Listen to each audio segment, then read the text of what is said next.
After saving all we could for the last few years, we have just enough for about a few days vacation. We run through our morning routines, grab the suitcase that we packed the night before, and head to the train station to board the first train heading towards St. Louis. We board the train while the sun is just rising. We place our luggage in the hold and get ready for a 5-hour trip. I take a nap, walk around the car, watch the passing scenery, so fast, and get some reading done. Finally, we stop at St. Louis. We step off into the largest building I have ever seen, and walk along with enough people to challenge the population of my hometown into the sunlight. We quickly grab some brochures and flyers from the Tourist Information Center and head off to find a hotel. Finding a hotel is not hard at all. The blocks surrounding the station are littered with them. We pick one that isn't too fancy looking, but isn't too shabby either. The rate is fair, we find our room quite comfortable. Definitely on the smaller side, but we don't plan on spending too much time here anyway, so it's plenty enough room for us. Plus, it's got electricity and running water. Novelties for the time. We unpack, touch up in the mirror, play around with the lights for a bit. Not the first time I've ever witnessed light bulbs, but it's still fun. And we head out into the great unknown. We meander down a street near the hotel and look for a place to eat. I decided I'm not going to eat anything I'm familiar with during my vacation, which is not hard to do. We decide on a small restaurant a little ways away from the hotel. I order Creole ham with wilted greens and potato soup. After eating, we decide to look at the brochures. There's quite a lot to do here. My eyes land on big bolded letters. Motion pictures for just 5 cents. And what luck, the Nickelodeon is only a few blocks away. These theaters are quickly springing up in bigger cities thanks to the... oh boy. Here come words. Cinematograph? Cinematograph? Cinematograph.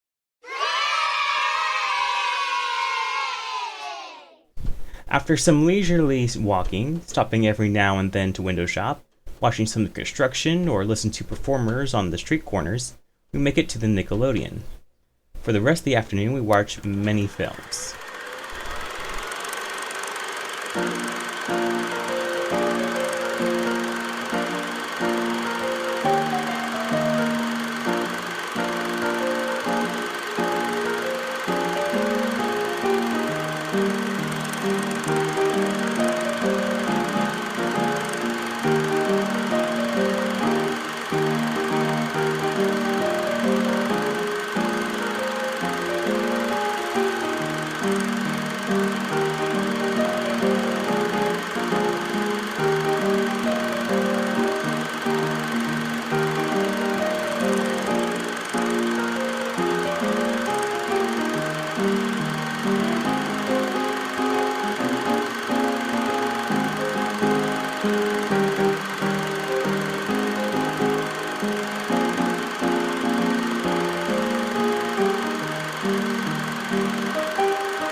When we decide we're tired of sitting, we leave the theater and decide to grab dinner.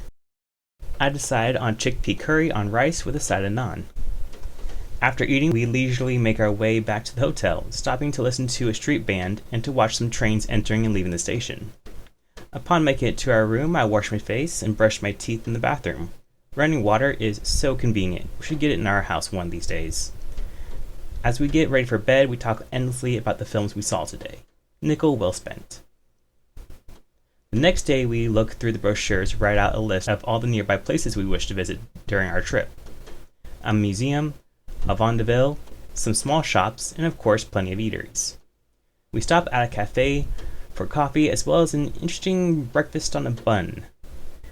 The museum I want to go to is about a mile away from the hotel. A little under half an hour's walk, but we decided to stop at a penny arcade around the halfway point. We play around a bagatelle, get our fortunes told, and won absolutely nothing in the slot machine. Then I see an older cousin of the cinematograph, the mutoscope. Of course, the ones here show pictures that are more salacious than the moving pictures we saw yesterday. We watch The Haunted Bed and Late That Night in the Bedroom. I've heard tales of pictures that are even more scandalous than these, but even among strangers, I wouldn't dare be seen viewing those.